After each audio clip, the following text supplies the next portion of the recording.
ಈಗಾಗಲೇ ಈ ಒಂದು ವನಮಹೋತ್ಸವದ ವಿಶೇಷವಾದಂಥ ಇದರ ಮಹತ್ವ ಏನು, ಎದಕ್ಕಾಗಿ ಈ ಕಾರ್ಯಕ್ರಮವನ್ನು ಮಾಡಿದ್ದೇವೆ ಅನ್ನತಕ್ಕಂಥ ಮಾತನ್ನು ಶ್ರೀ ಖಂಡ್ರೆ ಅವರು ಭಾಳ ವಿವರವಾಗಿ ಹೇಳಿದ್ದಾರೆ. ನಮ್ಮ ಅಧ್ಯಕ್ಷರು ಪ್ರಭು ಪಾಟೀಲ್ ಅವರಂತೂ ನಮ್ಮ ಈಶ್ವರ ಖಂಡ್ರೆಕ್ಕಿಂತ ಜಾಸ್ತಿನೇ ಹೇಳಿದ್ರು ಹೊರತಾಗಿ ಕಮ್ಮಿ ಏನು ಹೇಳಲಿಲ್ಲ. ಸೊ ಇದರ ಮಹತ್ವ ಈಗ ಗೊತ್ತಾಗಿದೆ ನಿಮಗೆ. ಆದರೆ ನನ್ನ ಒಂದು ಸಲಹೆ ಏನಂದರೆ, ದೇಶದಲ್ಲಿ ಫಾರೆಸ್ಟು ಜಾಸ್ತಿ ಆಗಬೇಕು, ಗಿಡಗಳು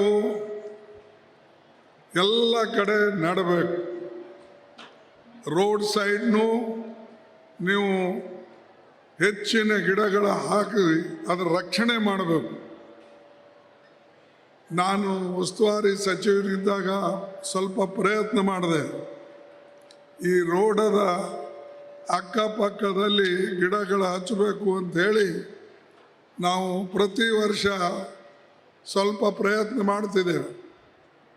ಸ್ವಲ್ಪ ಬೆಳೆದ ತಕ್ಷಣ ನಮ್ಮ ಜನ ಅದು ಕಡ್ಕೊಂಡು ಅದಕ್ಕೇನಾದರೂ ಮನೆಗೆ ಉಪಯೋಗ ಮಾಡೋದು, ಅದನ್ನು ನಮ್ಮ ಅಗ್ರಿಕಲ್ಚರ್ ಇಕ್ವಿಪ್ಮೆಂಟ್ಗೆ ತೆಗೆದುಕೊಂಡು ಹೋಗೋದು, ಇಲ್ಲ ಅದು ಚಡಿ ಮಾಡೋದು, ಇಲ್ಲ ಅದನ್ನು ಕಿತ್ತಿ ಯಾವುದಾದ್ರೂ ಬೌಟ ಹಚ್ಚಿ ಇಂಥ ಕೆಲಸ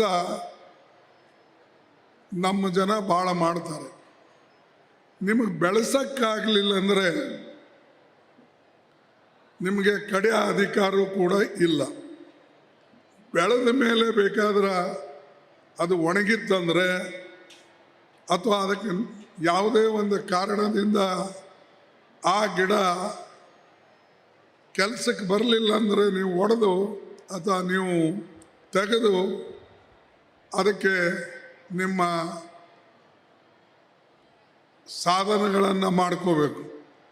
ನಮ್ಮ ಹಿಂದೆ ಬಡಗೇರು ಕೂಡ ಏನು ಉಪಯೋಗ ಮಾಡ್ತಿದ್ರು ರೈತರಿಗೆ ಕೊಡ್ತಕ್ಕಂಥ ಉಪಕರಣಗಳು, ಅವರು ಎಂದೂ ಕೂಡ ಹಸಿ ಗಿಡ ಅಥವಾ ಹಸಿ ಗಿಡಗಳ ಕಡಿದು ತಂದು ಮಾಡ್ತಿರಲಿಲ್ಲ.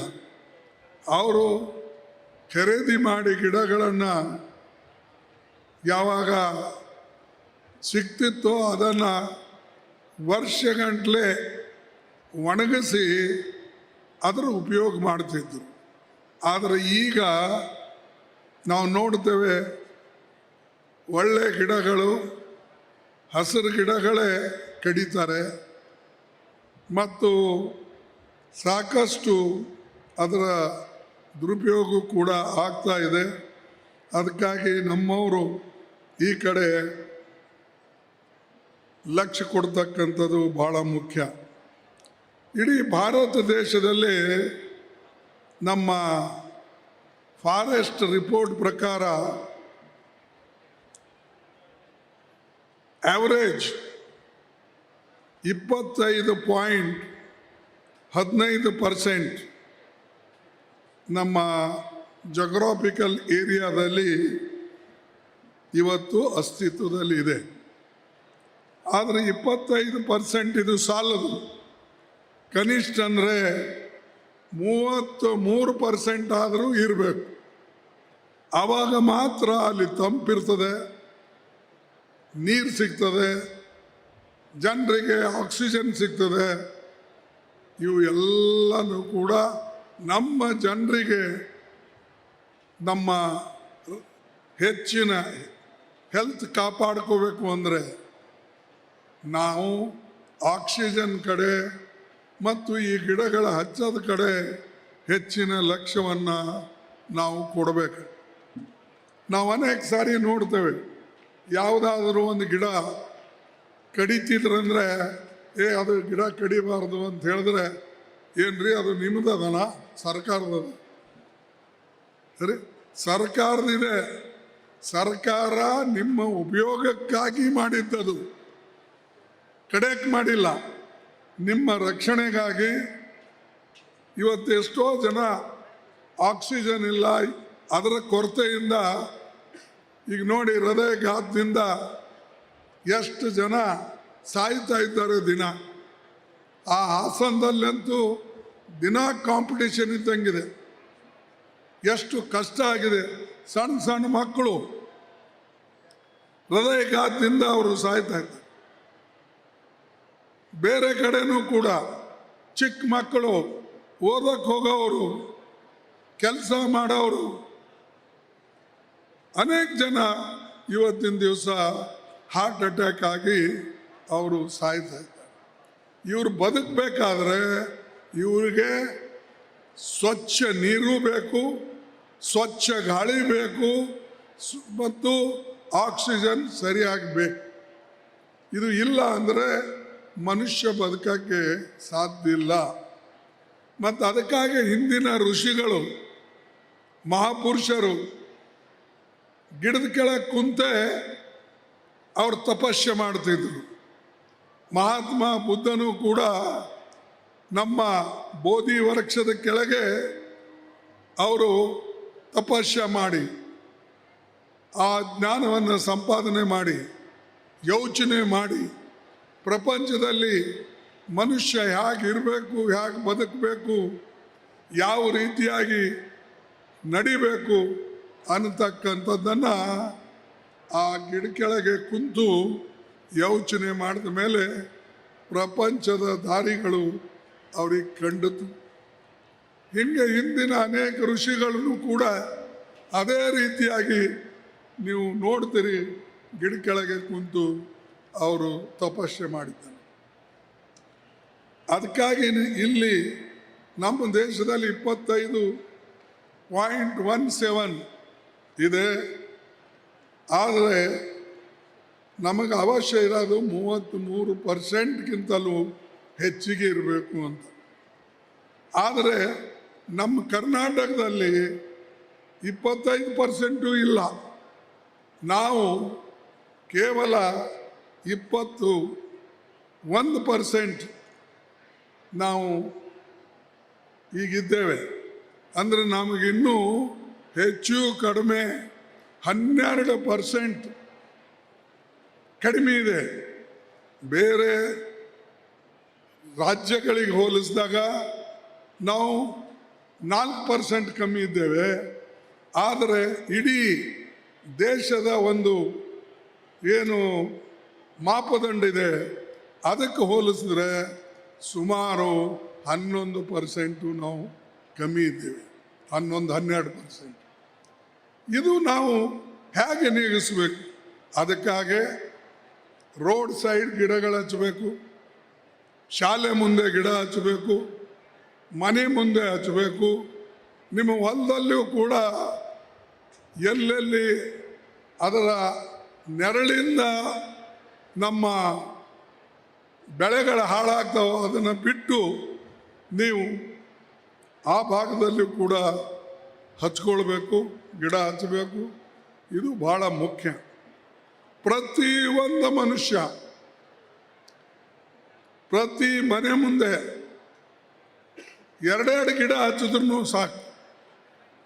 2 ಗಿಡ ಹಚ್ಚಿದ್ರೆ ಒಳ್ಳೆಯದು. ನಮ್ಮ 20 ಅಂಶದ ಕಾರ್ಯಕ್ರಮದಲ್ಲಿ ಅದು ಇತ್ತು. ಆದರೆ ಅವಾಗೆಲ್ಲರೂ ಟಿಂಗಲ್ ಉಡಾಯಿಸ್ತಿದ್ರು, ಇದು ಏನಪ್ಪ ಅಂತ ಹೇಳಿ. ಆದರೆ ಇವತ್ತು ಅದರ ಅವಶ್ಯಕತೆ ಇದೆ. ಮತ್ತು ವಿಶೇಷವಾಗಿ ನಾವು ಈಗೇನು ಇಲ್ಲಿವರೆಗೆ ನಮ್ಮ ದೇಶದಲ್ಲಿ 20 ಲಕ್ಷ ಹೆಕ್ಟರ್ಸ್ ಗಿಡಗಳನ್ನು ಇವತ್ತು ಈ ಒಂದು ಇದರಲ್ಲಿ ನಾಶ ಆಗಿದೆ. 20 ಲಕ್ಷ ಹೆಕ್ಟರ್ ಎಲ್ಲರ ಕಡೆ ಅದು ಭೂಮಿ. ನೀವು ನೋಡ್ರಿ, ಶಿವಮೊಗ್ಗದಲ್ಲಿ ಹೋಗಿ, ನೀವು ಹೋಗಿ ಚಿಕ್ಕಮಗಳೂರಿನಲ್ಲಿ ಹೋಗಿ, ನೀವು ಹೋಗಿ ನಾರ್ತ್ ಕೆನರಾದಲ್ಲಿ ಹೋಗಿ ರೋಡ್ ಸೈಡ್ ನಿಮಗೆ ಗಿಡ ಕಾಣ್ತವೆ. ರೋಡ್ ಸೈಡ್ ಏನು ಗಿಡ ಅವಪ್ಪ ಅಂತ ನೋಡ್ಬೇಕು ನೀವು. ಆದರೆ ಒಂದು 100 ಮೀಟರ್ ಒಳಗೆ ಹೋದ್ರೆ ಅಲ್ಲೆಲ್ಲ ಬೋಳು. ಈಗ ಮನುಷ್ಯನಿಗೆ ಹೇಗೆ ಈಗ ಸುತ್ತ ಕೂದಲ ಇದೆಲ್ಲ ಬೋಳು, ಹಾಗೆ ಫಾರೆಸ್ಟ್ ಗತಿ ಆಗಿದೆ ಈಗ. ಒಳಗಡೆ ಪೊಳ್ಳು, ಹೊರಗಡೆ ಮಾತ್ರ ಒಂದು 4 ಗಿಡ ಹಚ್ತಾರೆ. ಮತ್ತೆಲ್ಲ ನಮ್ಮಂಥವ್ರು ನೋಡೋರು ಏನು ಚೆನ್ನಾಗಿದೆಯಪ್ಪ ಅಂತ ಹಿಂಗೆ ನೋಡ್ತೇವೆ. ಒಳಗೋಗಿ ಯಾರು ನೋಡೋದಿಲ್ಲ. ಒಳಗೋಗಿ ನೋಡಿದ್ರೆ ಎಷ್ಟು ಗಿಡ ಉಳಿದಾವೆ, ಎಷ್ಟು ಗಿಡ ಸತ್ತವೆ, ಎಷ್ಟು ಗಿಡ ಕಡಿದಿದ್ದಾರೆ, ಎಷ್ಟು ಹೊಲ ಅಲ್ಲಿ ಎಷ್ಟು ಜನ ಹೊಲ ಮಾಡ್ಕೊಂಡಿದ್ದಾರೆ. ದಯವಿಟ್ಟು ಇದ್ರ ಕಡೆ ಲಕ್ಷ್ಯ ಕೊಡ್ತಕ್ಕಂಥದ್ದು ಭಾಳ. ನಾನು ಈ ಸಾಗರ, ಸೊರಬ ಈ ಭಾಗದಲ್ಲಿ ಬಹಳ ಅಡ್ಡಾಡಿದ್ದೀನಿ. ಅಲ್ಲಿ ಹೋಗಿ ನೋಡಿದಾಗ ಆ ಒಳಗಡೆ ಹೋದರೆ ಎಲ್ಲ ಹೊಲ ಹೊಡ್ಕೊಂಡಿದ್ದಾರೆ. ಹೊರಗಡೆ ಮಾತ್ರ ಗಿಡಗಳು ಕಾಣ್ತಾವೆ. ಅಲ್ಲಿ ಇಲ್ಲಿ ಏನು ಗಿಡ ಅದಾವ ಏನಿಲ್ಲ. ಇಲ್ಲೂ ನಮ್ಮ ಫಾರೆಸ್ಟು ಅನೇಕ ಕಡೆ ಹಿಂಗೆ ಅದ. ಅದು ಅಲ್ಲಿ ಇಲ್ಲಿ ಕಾಣ್ತದೆ. ಒಳಗೆಲ್ಲ ಒಡ್ಡಿನ ಮೇಲೆಲ್ಲ ಹೊಡೆದಿರ್ತದೆ, ಸುತ್ತ ಹೊಡೆದಿರ್ತಾರೆ. ಯಾರಿಗೆ ಹೇಳೋದು? ಹೇಳಕ್ಕೆ ಹೋದರೆ ಪ್ರತಿಯೊಬ್ಬನು ಕರುಣೆ ತೋರಿಸ್ತಕ್ಕಂಥ ಮಾತೇ ಆಡ್ತಾರೆ ಹೊರತಾಗಿ ಇಡೀ ಜನರಿಗೆ ಬದುಕಿಸ್ತಕ್ಕಂಥದ್ದು ಯಾರೂ ಮಾಡಲ್ಲ. ಅದಕ್ಕಾಗಿ ನನ್ನ ಮನವಿ ಏನಂದರೆ ಇದ್ರ ಕಡೆ ಎಲ್ಲರೂ ಲಕ್ಷ್ಯ ಕೊಡಬೇಕು. ಆ ಮಂತ್ರಿ ಇರ್ಬೋದು, ಸರ್ಕಾರ, ಇವತ್ತು ಈ ಸರ್ಕಾರ ಇರ್ಬೋದು, ಇನ್ನೊಂದು ಸರ್ಕಾರ ಇರ್ಬೋದು. ದೇಶದಲ್ಲಿ ಅನೇಕ ಸರ್ಕಾರಗಳು ಬಂದಿವೆ, ಹೋಗಿವೆ. ಆದರೆ ನಮ್ಮ ನಿಸರ್ಗವನ್ನು ನಾವು ಕಾಪಾಡಿಕೊಂಡು ಹೋಗದೇ ಇದ್ದರೆ ನಮಗೆ ಏನೂ ಮುಂದೆ ನಮ್ಮ ಜೀವನಕ್ಕೆ ಆಧಾರ ಇಲ್ಲ ಅನ್ನತಕ್ಕಂಥ ಮಾತನ್ನು ನಾನು ಹೇಳಿದೆ. ಈಗ ನಮ್ಮಲ್ಲೆಲ್ಲ ಹೆಚ್ಚಾಗಿರೋದು ವೆಸ್ಟರ್ನ್ ಘಾಟ್, ಅಂದರೆ ಈ ಕಡೆನೇ. ಈಗ ಮಂಗಳೂರಾಗಲಿ, ಚಿಕ್ಕಮಗಳೂರಾಗಲಿ, ನಾರ್ತ್ ಕೆನರಾ ಆಗಲಿ, ನಮ್ಮ ಶಿವಮೊಗ್ಗ ಆಗಲಿ, ಈ ಕಡೆ ಮುಂದೆ ಬಂದರೆ ರತ್ನಗಿರಿ ಆಗಲಿ, ಈ ಕಡೆನೇ ಹೆಚ್ಚಿನ ಗುಡ್ಡನೂ ಇವೆ ಮತ್ತು ಗಿಡಗಳನ್ನೂ ಇವೆ. ಆದರೆ ಬೇರೆ ಕಡೆ ಈಗ ನಮ್ಮ ಇವರು ಒಂದು ಸ್ಲೋಗನ್ ಕೊಟ್ರಲ್ಲ, ನಮ್ಮ ಈಶ್ವರ್ ಖಂಡ್ರೆ, ನಮ್ಮ ಕರ್ನಾಟಕ, ನಮ್ಮ ಕಲ್ಯಾಣ ಕರ್ನಾಟಕ ಹಸಿರ ಕರ್ನಾಟಕ ಆಗಬೇಕು ಅಂತೇಳಿ. ಅದು ಮಾಡೋದು ಭಾಳ ಮುಖ್ಯ.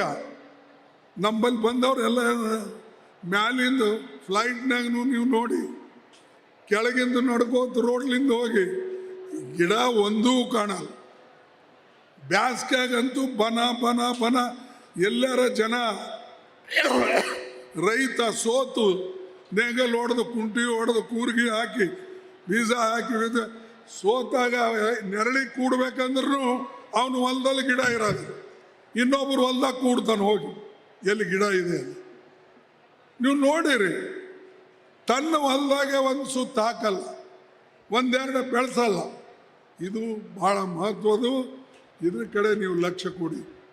ಅದು ನನ್ನ ಸರ್ಕಾರನೂ ಕೂಡ ಇದೇ ಮಾತು ಅವ್ರಿಗೆ ಹೇಳ್ತೀನಿ, ದಯವಿಟ್ಟು ನೀವು ಇದ್ರ ಕಡೆ ಹೆಚ್ಚಿನ ಲಕ್ಷ್ಯ ಕೊಡಬೇಕು ಅಂಥೇಳಿ ನಿಮ್ಮನ್ನು ಕೇಳ್ಕೊಳ್ತೀನಿ. ಎರಡನೇದು, ಶ್ರೀಮತಿ ಇಂದಿರಾ ಗಾಂಧೀಜಿಯವ್ರ ಕಾಲದಲ್ಲಿ ಒಂದು ಫಾರೆಸ್ಟ್ ಕನ್ಸರ್ವೇಟಿವ್ ಆ್ಯಕ್ಟ್ ಅಂತ ತಂದಿದ್ರು. ಈ ಕಾನೂನು 1980ರಲ್ಲೇ ಬಂದಿದೆ. ಈ ಕಾನೂನಿಗೆ ಯಾರೂ ಹೆಚ್ಚಿನ ಮಹತ್ವ ಕೊಡ್ತಾ ಇಲ್ಲ. ಆ ಕಾಲದಲ್ಲೇ ಅವರು ಒಪ್ಪಿ ನಮ್ಮ ದೇಶನಾಗ ಮಳೆ ಬರಬೇಕು ಅಂತಂದರೆ ನಾವು ಹೆಚ್ಚಿನ ಗಿಡ ಹಚ್ಚಬೇಕಾಗ್ತದೆ ಅಂಥೇಳಿ ಅವರು ಫಾರೆಸ್ಟ್ ಕನ್ಸರ್ವೇಷನ್ ಆ್ಯಕ್ಟ್ 1980ದಾಗ ತಂದರು. ಆದರೆ ಜನ ಅದ್ರ ಪಾಲನೆ ಮಾಡಲ್ಲ, ರಾಜ್ಯಗಳಾದ್ರೂ ಪಾಲನೆ ಮಾಡೋದಿಲ್ಲ. ಇಲ್ಲಿ ಇಂದಿರಾ ಗಾಂಧೀಜಿಯವರು 1970ರಲ್ಲಿ ಬರಗಾಲ ಬಿದ್ದಾಗ ಬಂದಿದ್ರು ನೋಡೆ.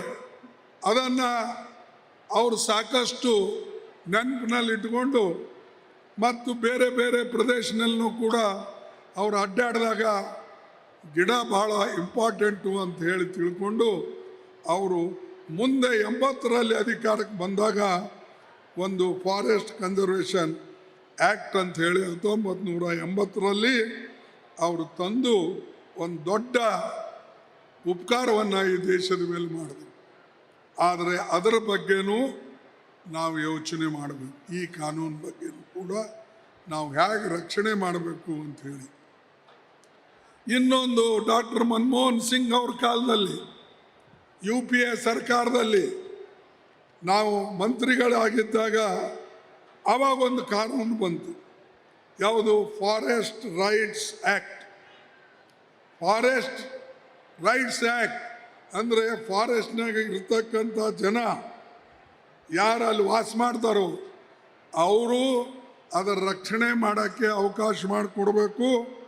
ಅವರ ಹಕ್ಕುಗಳನ್ನು ಯಾರು ಕಿತ್ಕೊಳ್ಬಾರ್ದು.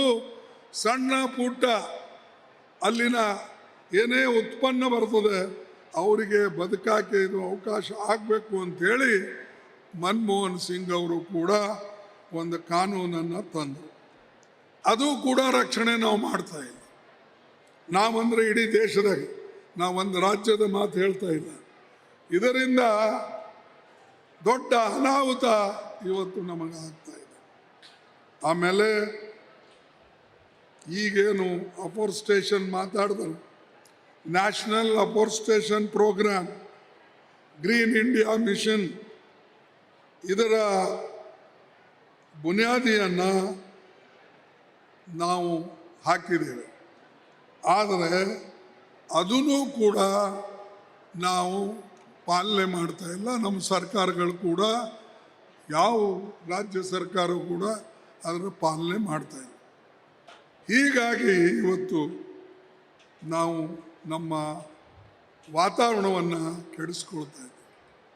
ಇನ್ನೊಂದು 4ನೇ ಕಾನೂನು, ಫಾರೆಸ್ಟ್ ಕನ್ಸರ್ವೇಷನ್ ಅಮೆಂಡ್ಮೆಂಟ್ ಆ್ಯಕ್ಟ್ 2023ನಲ್ಲೇ ಈ ಮೋದಿ ಸರ್ಕಾರ ತಂತು.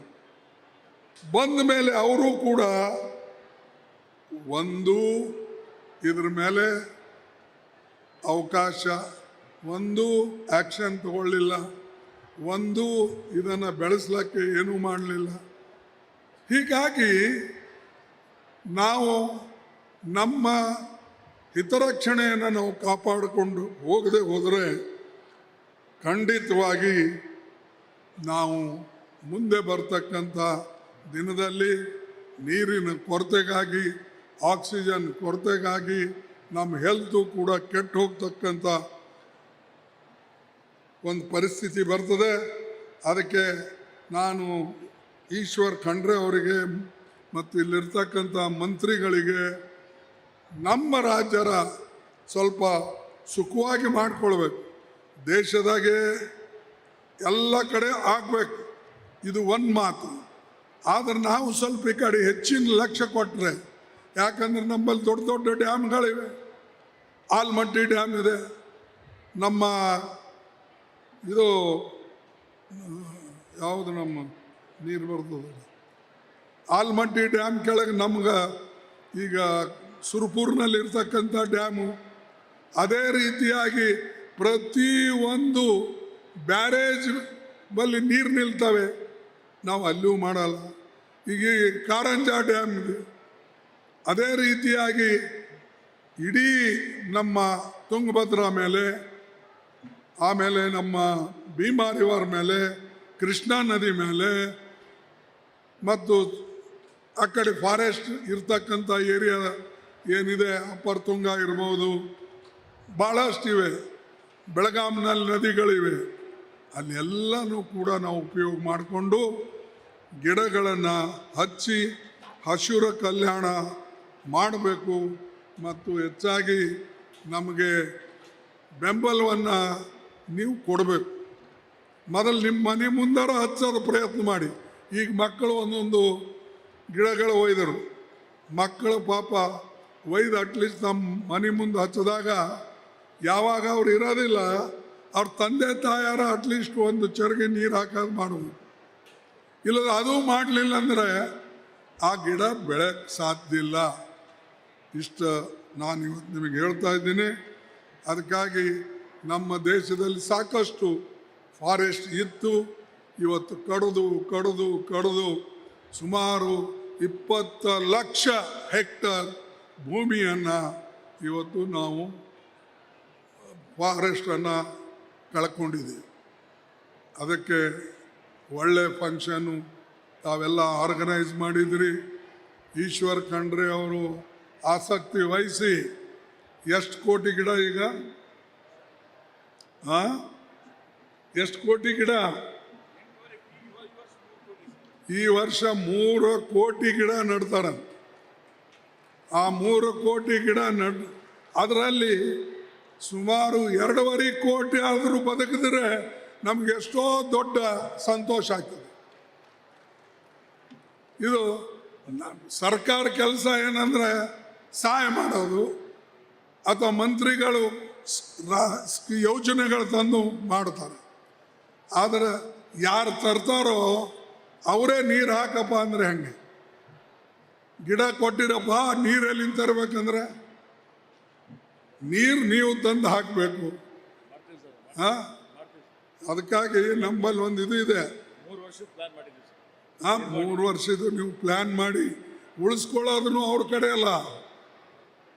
ಅದಕ್ಕಾಗಿ ನಿಮಗಿಷ್ಟು ಹೇಳಿ ನೀವೆಲ್ಲರೂ ಒಳ್ಳೆ ಕೆಲಸ ಮಾಡಿದ್ರಿ, ಮಾಡ್ತಾ ಇರಿ. ಒಂದಾಗಿ ಒಕ್ಕಟ್ಟಾಗಿ ಕಲ್ಯಾಣ ಕರ್ನಾಟಕ ಇದು ಮುಂದೆ ಬರಬೇಕು ಅಂತಕ್ಕಂಥದ್ದೇ ನನ್ನ ಇಚ್ಛೆ. ಅದಕ್ಕಾಗಿ ನಾನು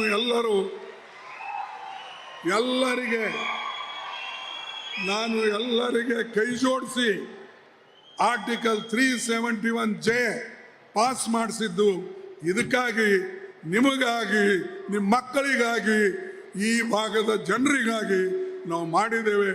ದಯವಿಟ್ಟು ಅದನ್ನು ಉಳಿಸ್ಕೊಳ್ಳಿ ಅಂತ ಹೇಳಿ ನಿಮಗೆ ಕೇಳಿಕೊಂಡು ನನ್ನ ಮಾತು ಮುಗಿಸ್ತೇನೆ. ಜೈ ಹಿಂದ್. ನ್ಯೂಸ್ ಫಸ್ಟ್, ನಿರ್ಭೀತಿಯಿಂದ ನಿಮ್ಮ ಪರವಾಗಿ.